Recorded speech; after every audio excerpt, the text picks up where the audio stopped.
আজ আমি robotic surgery নিয়ে কথা বলবো। রোবোটিক সার্জারি কি? রোবোটিক সার্জারি হলো ল্যাপারোস্কোপিক সার্জারি এবং কম্পিউটার প্রযুক্তির সংমিশ্রণ। রোবোটিক সার্জারির সুবিধা হলো এটি একটি কিহোল অপারেশন, তাই রক্তক্ষরণ কম, ব্যথা কম এবং 10 গুণ বড় করে ও ত্রিমাত্রিক ভিশনের জন্য আরও নিখুঁতভাবে করা যায়। রোবোটিক সার্জারি সাধারণত নিখুঁততা ও জটিল সার্জারির জন্য এবং পুনর্গঠনমূলক ইউরোলজিক্যাল প্রক্রিয়ার জন্য ব্যবহৃত হয়।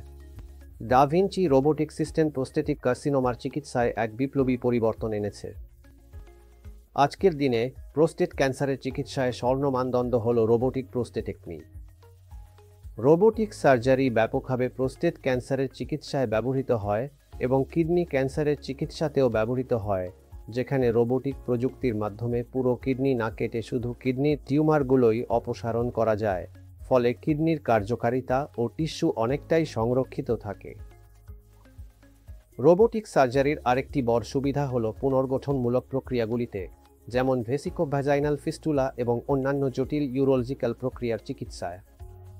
ধন্যবাদ।